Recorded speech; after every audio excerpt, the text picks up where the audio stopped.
નમસ્કાર મિત્રો, સ્વાગત છે મારી યુટ્યુબ ચેનલ ઓલ એજ હેપીમાં. મિત્રો, આજે આપણે એપ્રિલ 2020ના જે ફર્સ્ટ વીકના કરંટ અફેર્સના પ્રશ્નો જોઈશું, જેમાં આપણે ઇમ્પોર્ટન્ટ ટોપ 40 ક્વેશ્ચનનો સમાવેશ કરેલ છે, જે તમને આવનારી કોઈ પણ પરીક્ષા માટે ઉપયોગી થઈ રહેશે. તો મિત્રો, આપણે દરેક વીકમાં કરંટ અફેર્સના પ્રશ્નો મૂકીએ છીએ. તો ચેનલ ઉપર નવા હોય તો પ્લીઝ ચેનલને સબસ્ક્રાઇબ કરી દેજો અને બેલ આઇકોન પર દબાવી દેજો, જેથી કરીને આવનાર દરેક વિડીયોની નોટિફિકેશન આપને સૌપ્રથમ મળી રહે અને આપણી તૈયારીમાં વધારો થઈ શકે. તો ચલો મિત્રો, હવે ટાઈમ ન બગાડતા શરૂ કરીએ. તો મિત્રો, આ રહ્યા આપણા આજના ક્વેશ્ચન્સ.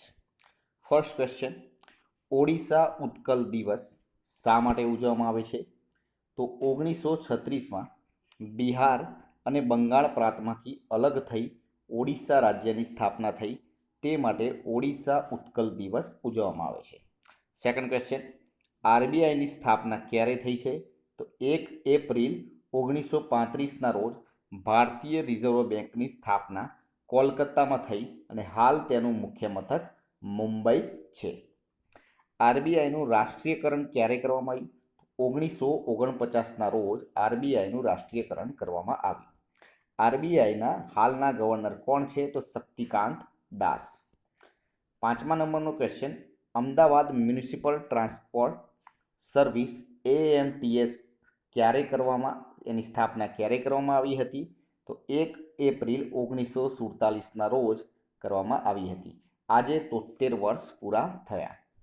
ક્રિટિક્સ ચોઇસ ફિલ્મ એવોર્ડમાં સર્વશ્રેષ્ઠ અભિનેતાનો એવોર્ડ કોણે જીત્યો? તો રણવીર સિંહે. લોકડાઉન બાદ સ્થિતિને સામાન્ય કરવા માટે એક સમિતિની રચના કરી, જેના અધ્યક્ષ કોણ છે? તો P K. Mishra. World autism awareness day ક્યારે ઉજવાય છે? તો 2 એપ્રિલના રોજ ઉજવાય છે. સૌપ્રથમ વાર 2008માં ઉજવવામાં આવ્યો હતો. આ મગજને લગતી બાળપણથી અથવા જન્મથી એક માનસિક બીમારી છે. 9મા નંબરનો question: world autism awareness day ની 2020ની થીમ શું છે? તો ધ ટ્રાન્ઝિશન ટુ એડલ્ટહુડ. આગળના ક્વેશ્ચન જોઈએ. 10મા નંબરનો ક્વેશ્ચન: રણજી ટ્રોફી કોની યાદમાં રમવામાં આવે છે? તો જામનગરના મહારાજા રણજીતસિંહની યાદમાં. તાજેતરમાં મોદી કિચન ક્યાં શરૂ કરવામાં આવ્યું? તો તમિલનાડુમાં. સુકન્યા સમૃદ્ધિનું વ્યાજ કેટલું કરવામાં આવ્યું? તો 8.4% હતું પહેલાં, જે ઘટાડીને 7.6% કર્યું. તાજેતરમાં રેડિયો સ્કૂલની શરૂઆત કઈ સરકારે કરી? તો મધ્યપ્રદેશની સરકારે લોકડાઉનમાં બાળકોના શિક્ષણ માટે રેડિયો સ્કૂલની શરૂઆત કરવામાં આવી. 14મા નંબરનો ક્વેશ્ચન: તાજેતરમાં કઈ સરકારે કોરોના વોચ નામની મોબાઈલ એપ્લિકેશન બહાર પાડી? તો કર્ણાટક સરકારે. તાજેતરમાં કયા ઇતિહાસકારનું નિધન થયું? તો અર્જુન દેવનું. તાજેતરમાં રાજકોટની કઈ કંપનીએ વેન્ટિલેટર તૈયાર કર્યું? તો રાજકોટની સીએનસી કંપની દ્વારા. તે વેન્ટિલેટર કેટલા દિવસમાં તૈયાર કરવામાં આવ્યું? તો 10 દિવસથી પણ ઓછા સમયમાં. તે વેન્ટિલેટરનું નામ શું આપવામાં આવ્યું છે? તો ગમન 1. 19મા નંબરનો ક્વેશ્ચન: રાજ્યસભા દિવસ ક્યારે ઉજવવામાં આવે છે? તો 1952 3 એપ્રિલ ભારતીય સંસદ ઉપલું ગૃહ રાજ્યસભાની સ્થાપનાના દિવસે રાજ્યસભા દિવસ તરીકે ઉજવવામાં આવે છે.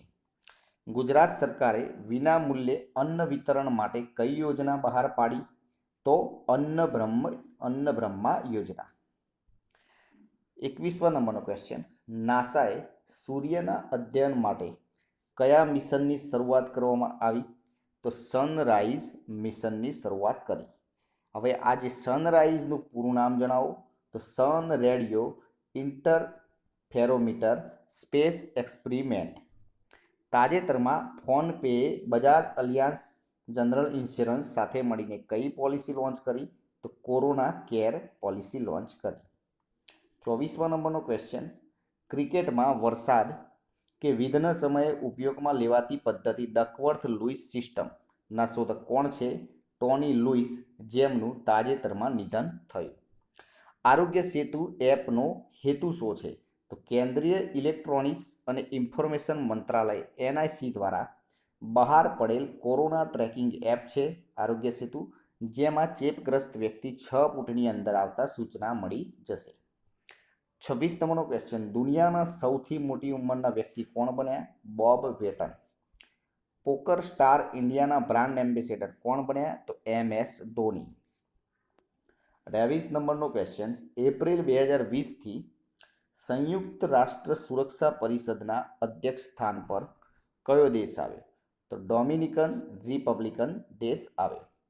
જમ્મુ કાશ્મીરમાં ભારતીય સંવિધાનની શપથ લેનાર પ્રથમ જસ્ટિસ કોણ બન્યા? તો જસ્ટિસ રજનીશ ઓસવાલ બન્યા. 30મા નંબરનો ક્વેશ્ચન, ભારત અને ચીન વચ્ચે મહત્વપૂર્ણ આરોગ્ય વ્યવસ્થા જળવાઈ રહે તે માટે શાની સ્થાપના કરી? કાર્ગો એર બ્રિજની. 31 નંબરનો ક્વેશ્ચન, 2021માં ત્રીજું એશિયાઈ રમતોનું આયોજન ક્યાં કરવામાં આવશે? તો ચાઇનામાં. નોવેલ કોરોના વાયરસની પહેલા કેસની ઓળખાણ ક્યાં થઈ હતી? તો વુહાનમાં. 33 નંબરનો ક્વેશ્ચન, હાલમાં કયા શહેરમાં સ્થિત સ્વાસ્થ્ય ક્ષેત્રની એક કંપની માયલેબને COVID-19ના પરીક્ષણ માટે ટેસ્ટ કિટ બનાવવાની મંજૂરી આપવામાં આવી છે? તો પુણે. કયા રાજ્યે કોરોના વાયરસને ફેલાતો રોકવા માટે ટીમ 11ની નામની આંતરવિભાગીય સમિતિનું ગઠન કર્યું? ઉત્તર પ્રદેશ. પ્રથમ દલિત નાયબ વડાપ્રધાન કોણ છે? તો 35મા નંબરના ક્વેશ્ચનમાં પ્રથમ દલિત નાયબ વડાપ્રધાન કોણ છે? તો જગજીવન રામ, જેમનો જન્મ 5 એપ્રિલ 1908ના રોજ થયો હતો. તેમનો જન્મ બિહારમાં થયો, જેમને બાબુજી તરીકે ઓળખવામાં આવે છે. લોકસભાના પહેલા મહિલા સ્પીકર મીરા કુમાર તેમના પુત્રી છે. તેમના સમાધિ સ્થળને યાદ રાખજો મિત્રો, તેમના સમાધિ સ્થળને સમતા સ્થળ તરીકે ઓળખવામાં આવે છે અને તેમના જન્મદિવસને સમતા દિવસ તરીકે ઉજવવામાં આવે છે. 36 નંબરનો question, COVID-19 quarantine alert system ઉપયોગ કરનાર પ્રથમ રાજ્ય કયું બન્યું? તો કેરળ.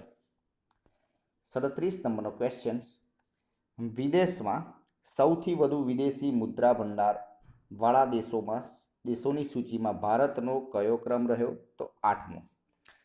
ગમન એક વેન્ટિલેટર બનાવનાર કંપનીના માલિક કોણ છે? તો પરાક્રમસિંહ જાડેજા. તો મિત્રો, આ હતા આપણા આજના કરંટ અફેર્સના ક્વેશ્ચન્સ. દર વીકમાં આપણે કરંટ અફેર્સનો એક વિડીયો બનાવતા રહીશું. મિત્રો, વિડીયો પસંદ આવ્યો હોય તો વિડીયોને લાઇક કરી દેજો, પોતાના મિત્રો જોડે શેર કરજો અને ચેનલને સબસ્ક્રાઈબ કરવું ના ભૂલતા, જેથી કરીને આવનાર દરેક વિડીયોની નોટિફિકેશન આપને સૌપ્રથમ મળી રહે અને આપની તૈયારીમાં વધારો થઈ શકે. કાલે ફરીથી નવા વિડીયો સાથે મળીશું. જય હિન્દ, જય ભારત.